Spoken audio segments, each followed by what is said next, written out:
tigil-tigil nga kayo, no? Kahit ako bilang maliit na isang vlogger, okay, magandang umaga sa lahat ng ating mga tagapakinig, at tagapanood. Andito na naman yung lingkod at sana'y samahan nyo ako sa isa na namang talakayan na gusto kong i-share o isa na namang pagbibigay kuro-kuro mula sa inyong lingkod. Binabati ko kayong lahat dyan sa iba't ibang panig ng mundo. Kape nga pala tayo, mga kaibigan, mga kaigsuunan. Kape tayo para pampabuhay ng dugo. Napakasarap. Okay. Siyempre pa, yung mga OFW natin, anumang oras dyan, anumang gabi man dyan, hapon o umaga, magandang araw sa inyong lahat. Okay. Binabati ko rin yung mga kaibigan ko sa siyempre sa Butuan City, sa Barangay Buena Vista, at yung mga kaibigan ko sa Medina, Misamis Oriental, yung isa sa mga lugar na napuntahan natin. Siyempre yung Camiguin Island na napuntahan ko rin nung ako'y bata pa. Hindi ko malimutan ang lugar na yan. Cagayan de Oro at Surigao City, no? Siyempre, yung Metro Manila, dahil napunta na rin tayo ng Metro Manila nitong mga nagkakaedad na tayo at dyan na tayo nagkapamilya. Okay, so umpisahan natin. Ang gusto ko lang itapik o ang bigyan ng mga pananaw, no? Mga sarili kong pananaw at sana'y maging ganun din kayo. Maging may kapanalig tayo sa ating mga pananaw sa buhay at pananaw sa iba't ibang usapin sa bayan at politika natin. Okay, gusto ko lang pag-usapan yung pagbabanta na naman hindi na naman pero dati na kasi niyang ginagawa yan nung siyang presidente, So kaya nasabi ko na pagbabanta na naman kasi nito ngang huli, siguro buwan na ang nakalipas o 3 linggo o kung ilang araw na ang nakalipas, binantaan niya na naman si ACT Teacher Party List, Franz Castro, at siyempre yung iba pa dyan ng mga makabayan, Pero mas matindi yung ginawa niyang pagbabanta kasi pinangalanan niya si Franz Castro. So, ano bang pinagsasabi niya? Di ba? Sinasabi niya, komunista. Style Style nila yan, Komunista daw sila Franz Castro at yung mga makabayan, Tuwing may mga pinupuna o pumupuna o nagbabatikos ang mga makabayan black, wala na ibang bukang bibig yung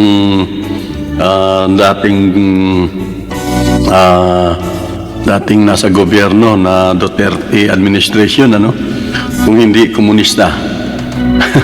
Lahat na lang yata kahit na usaping traffic lang yung pupunahin mo sa kanila ay sasabihin na nilang komunista ka.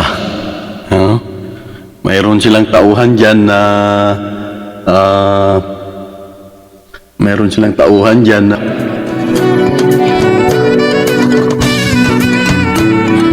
yun, kahit pupuna ka lang yata o mag-criticize ka lang yata kahit sa bilihin, presyo ng bilihin, presyo ng gasolina, komunista ka na. Siyempre may mga tauhan din siya, yung si Silis, yung si Sasot, no? At yung nandyan sa SMNI, ano? Kaya wala na sila ibang bukang bibig tuwing nagrereklamo ka, komunista ka. So, naalala nyo yung panahon ng COVID, kahit yung isang taga Quezon City na isang nagmagandang loob, gumawa ng community pantry, parang isang pagtulong-tulong ng isang komunidad na kung sino man yung may sobra ay inilalagay sa isang lugar at yun namang mga nandun na nakatira sa malapit na walang-wala o ano man ang kulang sa bahay nila ay makakakuha doon ng libre. So ang daming sumuporta doon, kahit sila Angel Locsin, mga may kaya sa buhay ng mga taga bandang project something, ano, project, yung mga project dyan na kalye o street sa Quezon City. Ang daming nagbigay ng kanilang mga sobra-sobrang mapakape man yan, asukal, bigas, gulay, nagbagsak doon, ano. So, ang kumalat ito, yung ganitong kaisipan, ano, o ganitong kawang gawa ay kumalat sa buong Pilipinas. Pero anong nangyari? Dahil pakiramdam nila na kompetensya sila, na focus yung pagbigay pugay o pagbigay magandang ginawa ng mga taong yon, ay mantakin yung ni-red tag na naman nila, no? Komunista daw yung mga nandun, yung mga nagpakana ng community pantry, pastilan. Binuang na ning atong ano, ang atong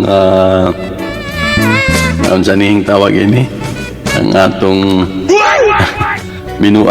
binuang masyado ning atong mga nasa gobyerno sa una, no? At ang nakadaot pa, nagbibisaya ako. At ang masama pa, kahit wala na siya sa gobyerno, ay nagbubunga nga pa rin siya. At ganun din ang ginagawa ng mga tao niya sa SMNI. Okay, so tinawag na rin lang niyang komunista. No? Komunista daw sila, yung mga Makabayan Black. Pero para sa akin, illegal ba? No? Illegal ba yung komunista? O yung mga taong nagpapahayag ng kanilang pagnanais o pagkakagusto sa isang sistemang komunista o sa sistemang may tinatawag pa nga dyan na sosyalista, tulad doon sa Europa, ano, madami doong mga bansa na nagtataguyod sa isang bansang sosyalist. O halos walang pinagkaiba yan sa pagkakaalam ko. Ang komunista at ang sosyalista ay halos iisa. So, mismo ang alam ko sa Pilipinas ay hindi naman bawal ang kaisipang komunista. Duterte, no? At mga Sasot at sila Ka-Eric, Silis ba yan? No?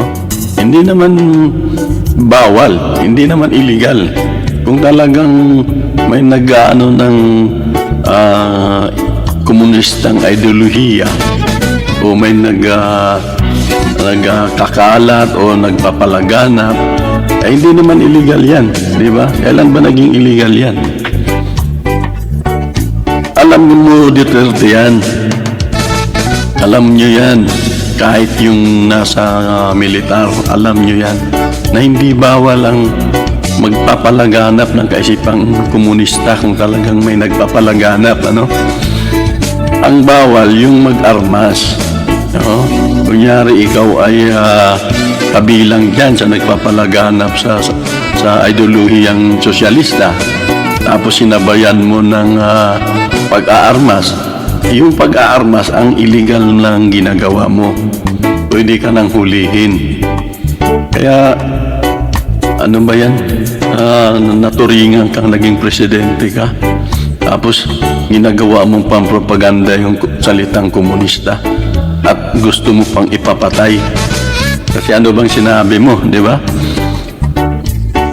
Ipapatay kita o gusto kong mamatay ka o kung ano man yung ano mo. Ganun pa rin yun. Pagbabanta pa rin yun. Balibalik ta rin man natin. Ano? At ginagamit mo yung salitang komunista. Sa natatandaan ko, mga kaibigan, mga kakilala, no? Panahon pa lang ni Marcos, 1970s. Balikan lang natin, no? Yung mga naalala ko noon. Ganon na rin ang propaganda. Na-issue yung komunista. Walang Diyos, walang hindi magandang pamamalakad at may mga balita pang ano ng propaganda no ng mga nasa gobyerno ni Marcos, yung Marcos Sr. Na yung mga matatanda daw ay gagawing bitchin. Gagawing bitchin at siyempre kasama dyan yung China, yung Russia kasi yun ang mga kilalang komunistang bansa, di po ba? So, yun daw mga tao, pare-pareho ang kasuotan, nagmistulang mga preso, tapos sabay-sabay daw yung mga pagkain, kung ano kinakain ng isa, ganun din halos lahat. Yun ang mga propaganda ng panahong Marcos Sr. So, bandang huli, habang gumaganda ang komunikasyon, ang radyo at ang telebisyon ay lumaganap na sa Pilipinas at nakapakinig na tayo ng mga balita sa iba't ibang sulok ng mundo, ay doon natin nasumpungan, doon natin nalaman na hindi na pala totoo yung pinagsasabi nilang ng mga propagandista, mga propagandista noong panahon ni Marcos Sr. Yung sinasabi nilang pare-pareho ang kasuotan, pare-pareho ang kinakain, wala ng simbahan, ano pa, sa mga sosyalista o komunistang bansa. Yun, yung gagawing bitchin, yung matanda na. Sobrang takot ng mga tao nung araw, no? Kaya pag mayroong narinig silang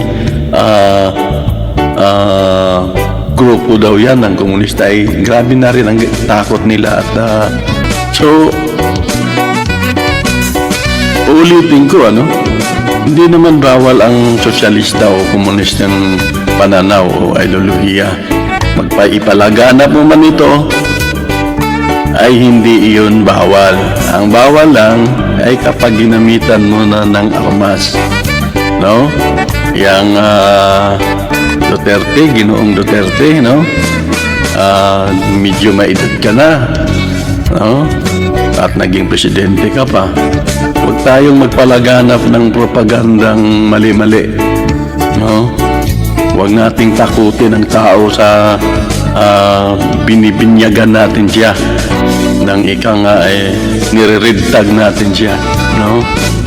Tayo ding mga nasa militar, huwag kang paggamit dahil hindi naman yun kailangang pabigatin ang usapin. Dahil ang sabi nga, hindi naman bawal yan. Pag may bit-bit ng armas yan, yun ang panahon nyo na pwede nyo nang hulihin. Gumawa kayo ng hakbang para hulihin ang sino mang sinasabihan o nahuli yung nagdadala ng armas bilang NPA. Ngayon, idagdag ko pa, kapit tayo. Kung sinasabi ng batas na hindi naman bawal yung ideolohiyang komunista at ang bawal lang ay yung pagdadala ng armas, so itigil natin yung pananakot na gamit-gamit natin ang salitang komunista. Dahil hindi nga bawal ang komunista, hindi bawal ang kanilang ideolohiya, no? Ang bawal ay yung kung magbitbit na sila ng armas. So, Ginoong Duterte at yung mga nasa isipin ay dyan, tayo magpalaganap ng maliing interpretasyon. No?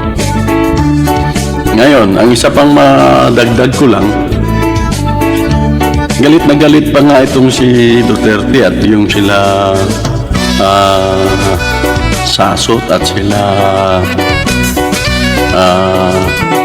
Eric Silis sa mga komunista. Pero, tingnan nyo naman, ano? Bakit itong si Duterte? May panahon pa nga na nagsabi siya na mas maganda pang pumailalim tayo o magpaampon o magpasakop ang ating bansa sa China. Nakakatawa, di ba? At Eric at Sasot at kung sino pa man yung mga kasama mo dyan sa SMNI. At kahit itong si Kibuloy, ano? Ba, kung galit na galit kayo sa komunista, bakit itong amo nyo? No? Yung amo nyo mismo, gusto pa nga magpasakop sa China. Ano bang China? Di ba komunistang bansa ang China? Anong klase yan? Galit na galit kayo sa komunista at ginagawa niyong propaganda. Pero yung amo nyo, yung dating presidente, gusto pa nga magpasakop tayo sa China. Siyempre, ano doon? Alam ko, lahat ng mga taong nakikinig sa balita, nakikinig sa radyo at nanonood sa TV, huwag niyong i-deny, huwag niyong na hindi totoo yung sinabi ko. May panahon na nagsabi siya na mas mainam pang maging probinsya tayo ng China. So, itigil nyo nga yung lalo na sa side ng mga maka-Duterte. Itigil nyo nga yung propaganda nyo na itong Makabayan Black ay mga komunista. Kung talagang hindi kayo titigil, di sama nyo si Duterte. Kasi ginagamit nyo rin lang yung salitang komunista. Yung China na pinapaboran niya, komunistang bansa yun. At sa totoo lang, pumunta pa sila ng Russia. No? Hindi sila gaanong nagpupunta sa US o kung saan mang bandang mga western na bansa. Pero yung si Duterte nung kanyang panahon, makailang bisis pumunta ng Russia yan. Kasama yan sila Padilla. Marami silang grupo doon, pati sila Philip Salvador. Sumama doon. Nagliwaliw sa Russia. Komunistang bansa din yan. Kaya, anong klaseng propaganda yan? Ibig bang sabihin, pag komunistang Pilipino, galit na galit ka, pero pag komunistang China at komunistang Russia, todo saludo ka? Nagluloko tayo ng ganyang ng ganyang filosofiya o pananaw. Yun? Kayo, isipin yung mabuti. Galit daw sa komunista pero kakampi naman ng China. Diba? At ang masama pa, tandaan natin, naging masama pa yung Pilipinas dahil dyan sa stand niya na hindi lang tila, na pagkiling sa China. Tulad na lang halimbawa nung pagkapanalo natin doon sa isang korte sa usapin ng teritoryo ng Pilipinas o kung ano man yan, yung sa ating karagatan, Siya na presidente, siya pa mismo ang nagsabi na walang kwenta yan, papel lang yan. Kayo, isipin yung mabuti. Yung napanalunan natin na ipinaglaban natin sa isang court doon, sa usapin ng teritorial natin sa ating Philippine Sea, kung kailan nanalo tayo, tapos nung dumating sa panahon niya, sasabihin niyang wala yan, pamunas lang ng puwit yan. Sino ang matutuwa doon? Diba? Ang China ang natutuwa doon dahil kumbaga parang pinapalabas mo na sila ang tama at tayo ang mali. Yan ang pakatandaan natin, ano? Ang presidente natin, siya pang nagsabi na ang pagkapanalo natin sa isang arbitral court o kung ano man yun, isang korte na pang buong mundo na nag-aayos ng mga tinatawag nating mga territorial o yung mga boundaries ng ating mga karagatan. Kung kailan nanalo tayo, sa nasabi, hindi niya sinuportahan at sinabi niya pang isang kapirasong papel lang yan na pang, kung sa Bisaya pa, pang ilo lang sa lumot. Grabe. Grabe, no? Grabe ang, siyempre kadto nga panahon, yung panahon na yon, mabango pa siya sa Pilipino. Halos kapapanalo pa niya lang at halos naniniwala pang tao sa kanyang pagiging disiplinado daw at pagiging kontra niya sa mga korap daw na politiko, pagiging kontra niya sa mga tutulog-tulog ng mga empleyado sa gobyerno, na kontra niya yung mga hindi nagsiservisyo ng maayos sa tao. Mabango pa siya nung panahon na yon. Kaya nung binabanggit niya yung mga siniraan niya pa yung pagkapanalo natin, hindi gaano nagre-react ang tao, ang mamamayang Pilipino. Pero ngayon, kung pakaisipin natin mabuti at kung concerned kayo sa ating bansa, isang malaking pagkakamali yun, yung ginawa niya, na ang pagkapanalo natin ay pinahina niya pa.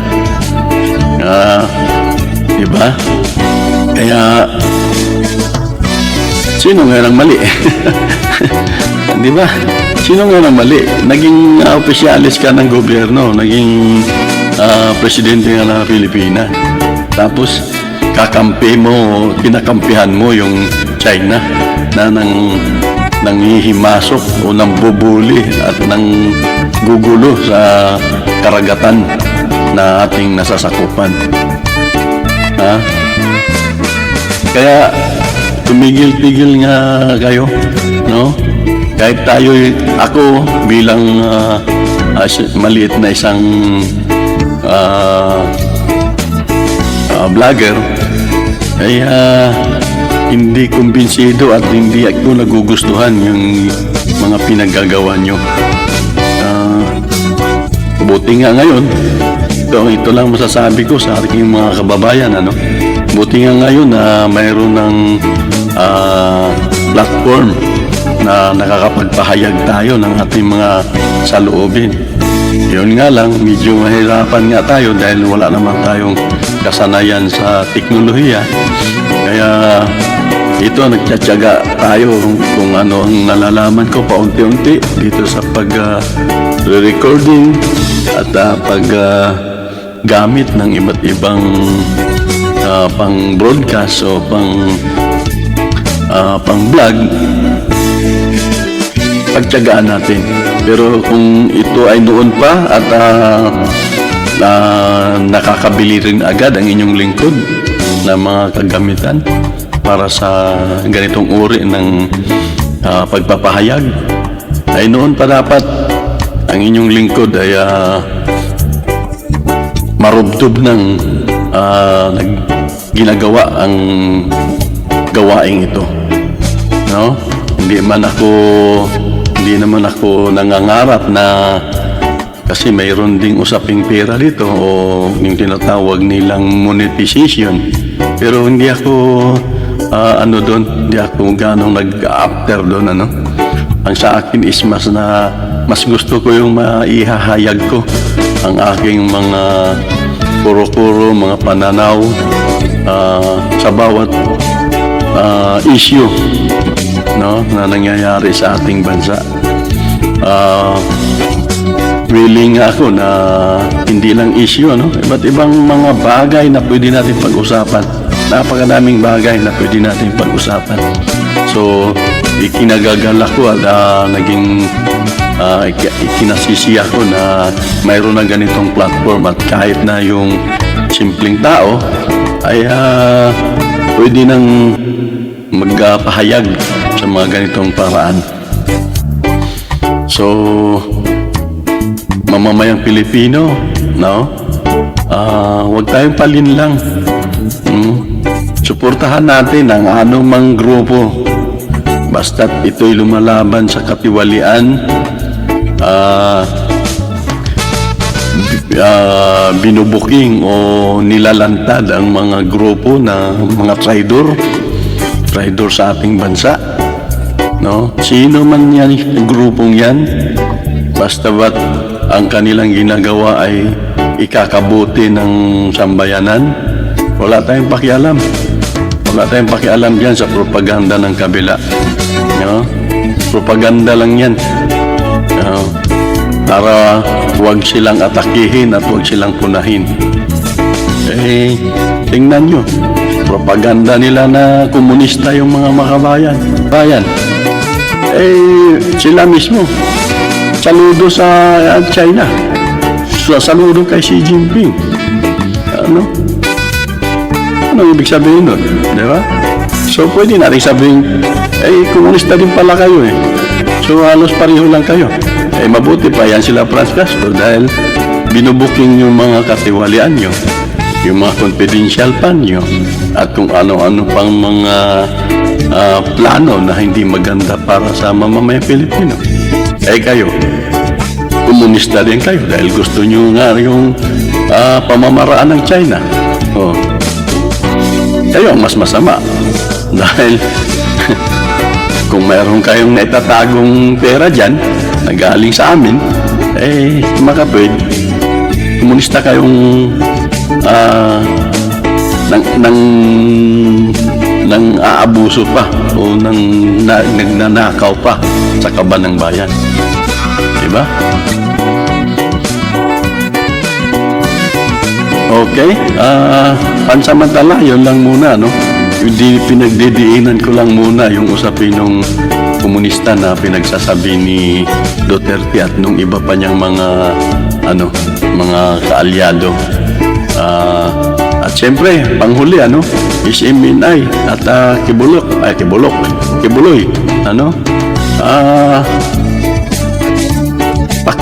pakitingnan, na hindi ba isang kamalian yan na ang mga taong nagtatrabaho ngayon sa inyo ay o yung mga nag-host ng mga programa dyan ay mga maka-China. Si Roque, si Panilo, si Duterte. So, kala ko ba ang China is tawag nito, nire-restrict, no? Mayroon pa rin namang relihiyon pero restricted. Ibig sabihin, marami kang hindi magagawa, no? Ngayon, kayo, mga religyoso kayo, ikaw, mayroon kang kulto, mayroon kang mayroon kang sikta, no? ng relihiyon. Ngayon, tapos yung mga host mo dyan, yung mga nag-guest dyan, maka-China at maka-Russia. Ano yan? Double blade. Double blade ka. Payag. Kunyari, galit ka sa komunistang Pilipino, pero sang-ayon ka sa pagkampi ng inyong mga host o ng inyong mga guest dyan sa komunistang China. Come on. Ay, nako. Okay, mga kababayan, yun lang muna, no? Maraming salamat. Maraming salamat sa pakikinig at panonood. Paki-share naman at paki-subscribe ang aking YouTube channel, ang Cardokers TV o si Cardo Critico. Okay, maraming salamat at sa susunod pang mga talakayan.